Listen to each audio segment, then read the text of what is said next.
is up, guys? Welcome back to another live stream. I'm sorry there at the beginning. I was having technical difficulties right there at the beginning, but they are fixed and ready to go.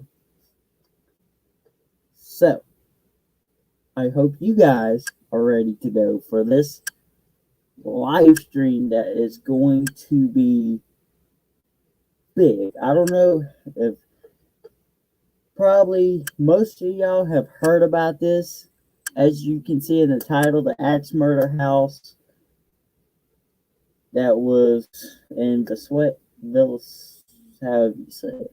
Yeah, Axe Murder House, where a brutal mass murder took place back in 1912 of the Moore family and two friends of their kids.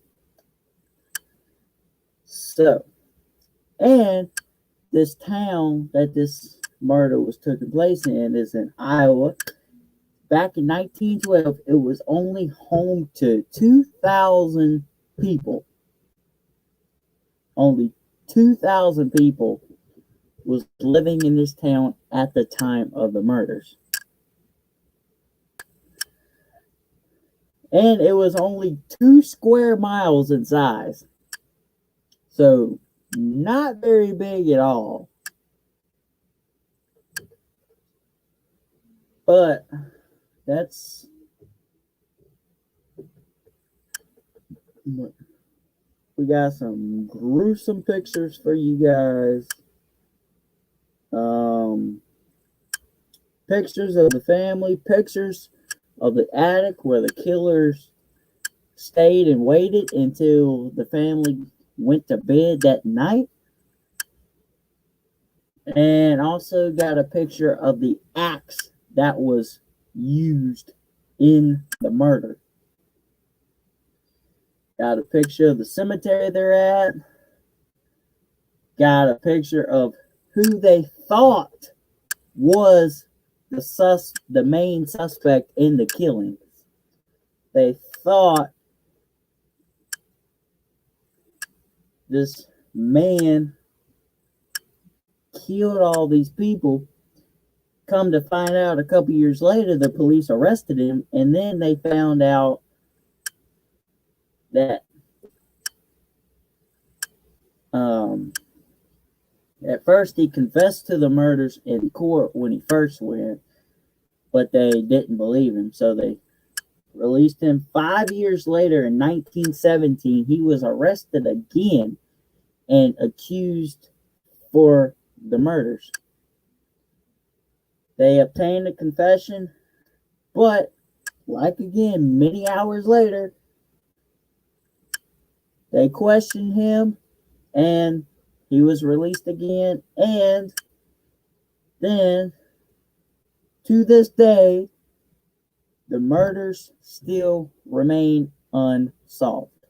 To this day. So, let's get right on into it.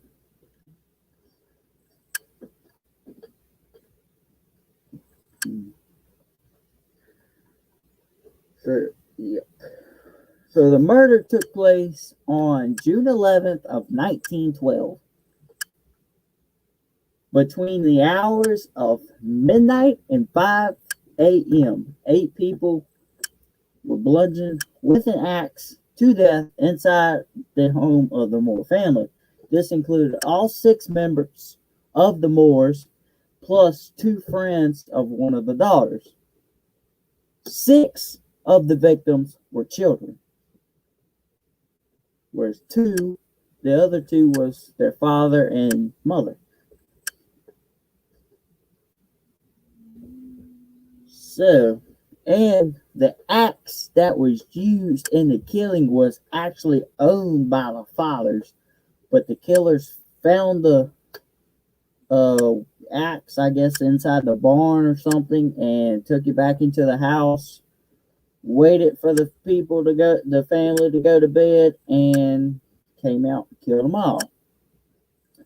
What's up, Ruth? What's up, Tarot and T? What is up, Kill Hut? Anybody else in here?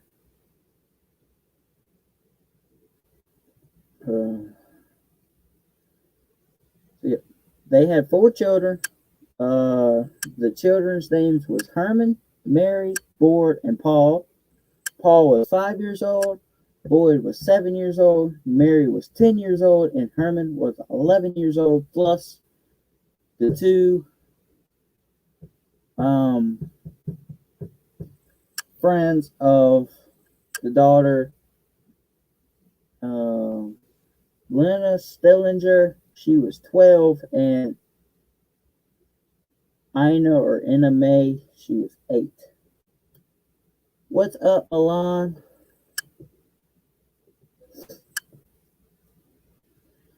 So let's get right on into some of the history here. As you know, now the house is located. Look, it's located in southwestern Iowa, and it has became the most. It's became the location of one of the most brutal mass murders in the history of the United States. What's up, Tails? So, and let me show you guys here. Give me just a minute. As you guys can see here, these are the family members. This was the father, the mother,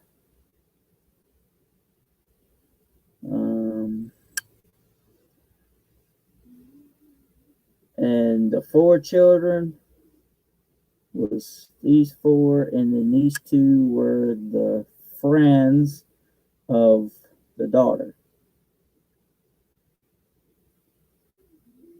So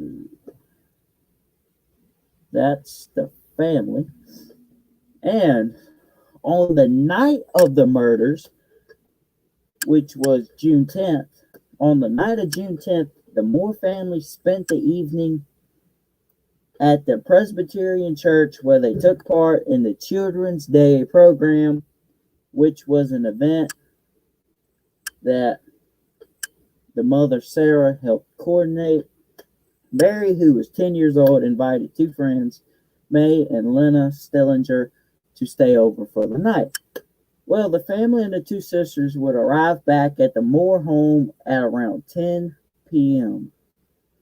That evening, they didn't have any kind of disturbance coming from the house whatsoever. However, the next morning, the neighbor noticed the family hasn't come outside to do any of their chores yet. So she knocked on the door, but nobody answered, and the door was locked. After letting the chickens out, she rang the other neighbor, Ross Moore, which was the brother of Josiah, which was the father. And like Ross couldn't get no answer knocking at the door, so he let himself in using the key that he had to the house. While Mary stood on the porch, Moore went into the parlor and opened the guest bedroom door, where he found the 2 sisters lifeless on the bed. What's up, Deanna? So Mary and Ross contacted Hank Horton, the primary peace officer, who arrived shortly after they called him. The officer searched the house, and he would reveal that all 6 members of the Moore family and the 2 Stellinger girls had been murdered. All of them who were killed to death using Josiah's own axe. The axe was left behind in the room where the Stellinger sisters were murdered.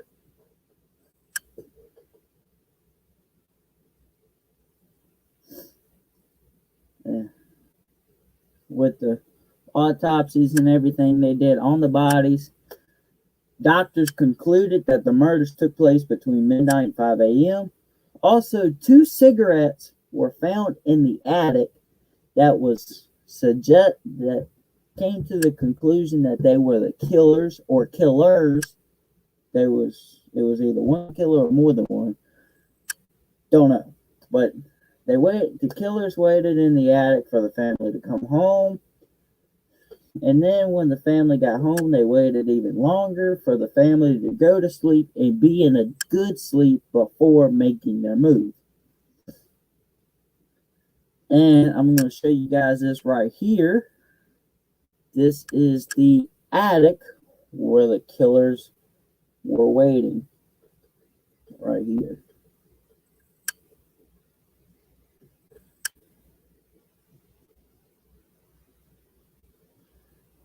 So,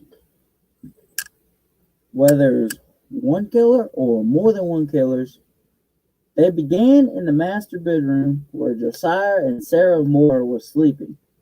Josiah received more blows from the axe than any other victim in the house. His face had been cut to such an extent that both of his eyes were missing. While they used the blade of the axe on Josiah, the rest of the victims were killed using the handle. After killing the parents, they proceeded into the children's rooms and killed Herman, Mary, Arthur, and Paul. The killers then returned to the master bedroom to inflict more blows on the parents, Josiah and Sarah. While doing so, the killers knocked over a shoe that had filled with blood. The killers then moved downstairs to the guest bedroom where they killed the 2 Stillinger sisters. And this right here is the axe that was used in the murder. Right here. That was the axe that was used in the murder. Only Josiah got the blade. The rest of the victims or family was killed by the handle part. But you can see that axe is pretty big. So, yeah, it killed 8 people in a matter of probably an hour. I couldn't really tell you how long, but it was quick for sure. But yeah, and the investigators who investigated the house after murders believe that all of the victims, except for one of the Stillinger sisters, had been asleep when murdered. Lena Stillinger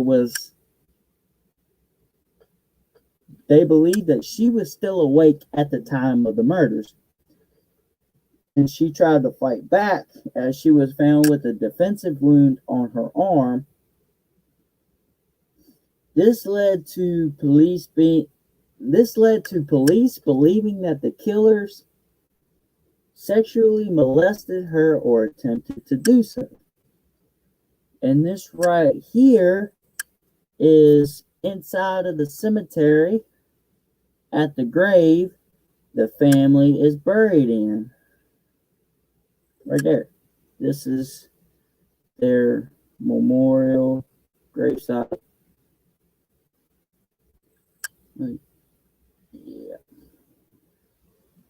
And over time, many residents of the town were suspected in the murder of the Moore family and the 2 young Stillinger girls.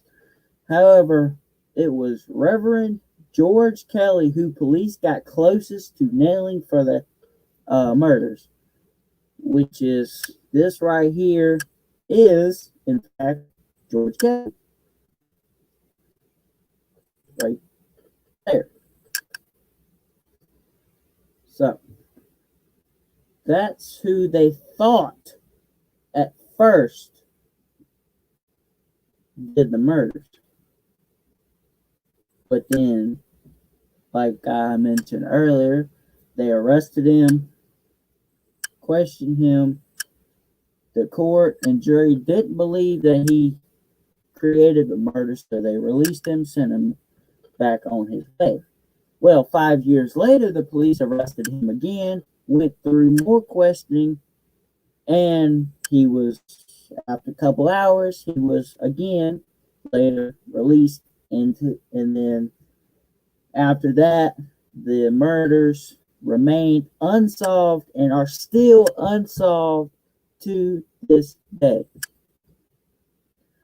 And the reason why the police thought George Kelly was the main suspect is because on June 8th of 1912, he came to the town to teach at the Children's Day services, which the Moore family actually attended on June 10th. On June 10th, which was the night of the murders, he left town between 5 a.m. and 5:30 a.m. on June 10th, hours before the bodies were discovered. Reverend Kelly had confessed to the murders in court, but like I said, the jury didn't believe his confession. So they released him. 5 years later, in 1917, he was arrested again, following many hours of questioning, and then he was later released again, and the axe murder still remained unsolved. So that is, they had plenty of other suspects in mind, but George Kelly came closest to being convicted of the murders. Also, one person they thought could have been the murderer as well is the preacher from the church that the Moore family went to. Because apparently the preacher found out about the murder, was telling everybody about the murders before the bodies were even discovered. The bodies were discovered that morning on June 11th. Well, earlier that night on June 10th, between the hours of midnight and when the bodies were discovered and found, the preacher had already was telling people about the murders that took place. So they was thinking along the lines that maybe the preacher had something to do with the murders. But that's not 100% true. I don't know what happened between the preacher. That's just what I know. But they had a couple different suspects. Frank Jones was a senator for the state of Iowa and a member of the town where the murders took place. And the father, Josiah, actually worked for Jones for several years until 1908. And then they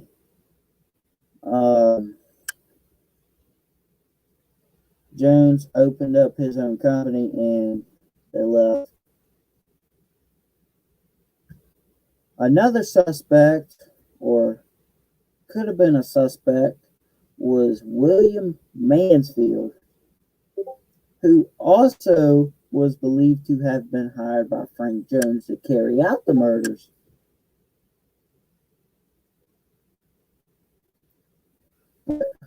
Payroll records and different records from the police provided evidence that Mansfield was actually in Illinois at the time the murders were committed. And the third person is Henry Moore, they thought, who could have been the suspect as well. Because just months after the murders at the axe murder house, Henry Moore was convicted of killing his mother and grandmother in Missouri. Brutally, and what a coincidence. He killed his mother and grandmother with an axe.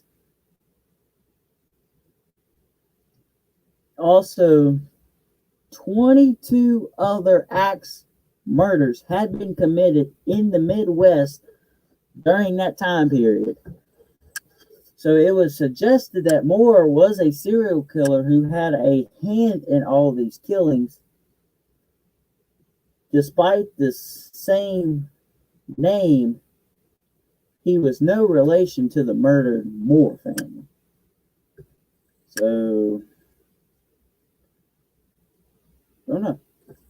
And now it's very, very, very unlikely we'll find out whoever committed the crime. The Axe Murder House will remain a history, remain a mystery, never to be solved. So, will we find out in the future who committed the murders? We don't know. But it'll definitely be a mystery for probably years to come. And the house that the murders took place in was built in 1868 by George Loomis. The house was purchased by the Moore family in 1903, where they lived there for 9 years until the murders occurred. 3 years after the murders, the property was sold to a J. H. Giesman. Over the past years, the property had numerous owners up until 1994, when Rick Sprout bought the property. However, after only a few months, they sold the property to the Lynn family. At some point between 1936 and 1994, the house underwent a large refurbishment. The front and back porches were both closed in, plumbing and electrics were added, and the outbuildings were removed and replaced. So, and now the house today still stands. You can go tour it, overnight tours, paranormal investigations, whatever you want to do. Now the town is home to even less than 1,200 people. Somewhat surprisingly, the house, like I said, the house still stands and is often visited by tourists and ghost hunters. Myself, I would love to go investigate this house, but that's an idol. But maybe soon. Maybe soon. But yeah, you can go tour it, investigate all you want. You can do daytime tours, overnight tours, whatever you'd like to do. And others just drive by the house because they are too scared to go in the house. They just want to see where the crime scene took place.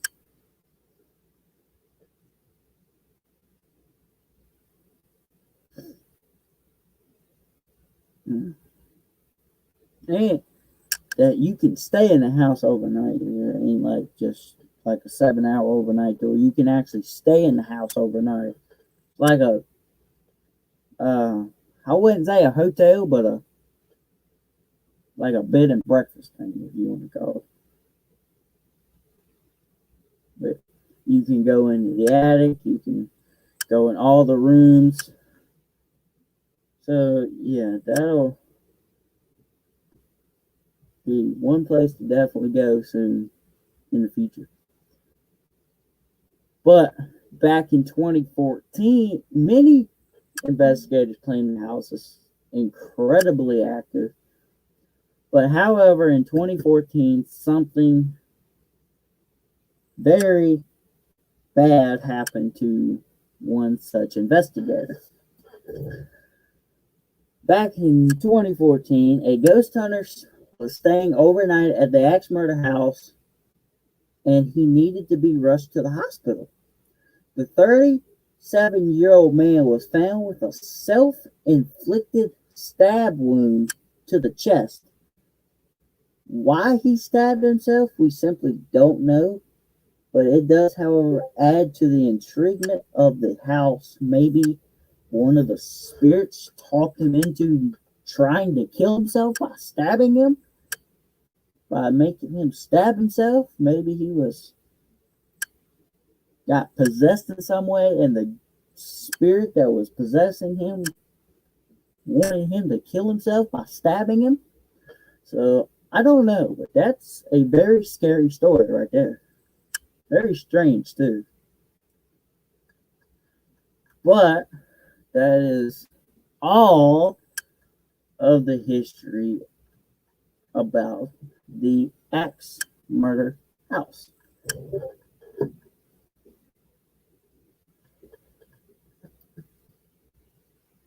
So maybe in the future that'll be one place to investigate. But speaking of investigations and upcoming videos, I actually have a premiere coming out tomorrow where me and Rob went and investigated this abandoned church that was haunted by numerous spirits. We made contact with probably, I don't know, 8 or 9 different spirits. We contacted some of the African Americans there.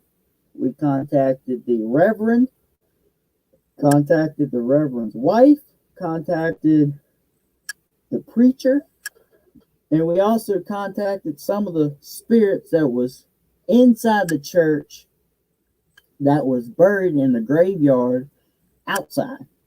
There was a little graveyard cemetery outside the church. Made some communication with the spirits that were buried in that graveyard. So that video will be premiering tomorrow night. I believe it's 7 o'clock. 7 p.m. That video is premiering. I do believe. Let me just make sure so I don't... yes, 7 p.m. tomorrow. 7 p.m. tomorrow. This abandoned church that we made contact with many, like 8 or 9 different spirits. And this church was active because in the midst, literally as we was filming, as soon as we stepped inside the church, we had a massive thunderstorm roll in until we walked out the church. We was in that church almost 45 minutes. And when we walked in the door, it started to storm like crazy. And as soon as we walked out of the church to go home, it stopped. It didn't rain at all. Like the storm and everything just disappeared. So that was very, very strange. Why the storm rolled in while we was there at the church investigating, and as we left, it went away. That was very weird. I'm still trying to get my mind on that. Like, as we was investigating the church, storm come up, but as soon as we leave, the storm goes away. That still gets me. That seems crazy to me, but yeah, so that's going to be a very active haunted video for you guys tomorrow. We are going back at nighttime, and we're going to try to bring Nubs next time we go. So that'll be, and we have one more abandoned church that we found for you guys. We will be filming that for you guys in a couple of weeks. Definitely do that in a couple of weeks. Go to another church. I don't know if this one's haunted, but I do know that one we just filmed was reported haunted by the locals in the area, and boy, did we get the activity. I mean, that place was active. with the dowsing rods, with a spirit box, even got a couple readings off the K2 meters. And oh man, inside the church, I'm not going to spoil it, but we found a crazy surprise. I mean, I will not spoil it. Y'all will see it in the video tomorrow. We found a crazy surprise. I mean, this was, I'm not going to say if it was human or animal, because I really don't know, but there's a surprise in this video tomorrow. But I hope you guys enjoyed this stream tonight on the Axe Murder House, and I will be doing one again next week. No.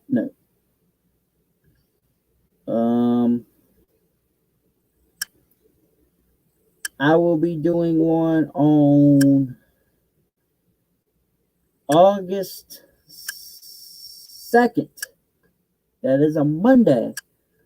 I will be doing the Lizzie Borden House on August 2nd, which is a Monday at 8,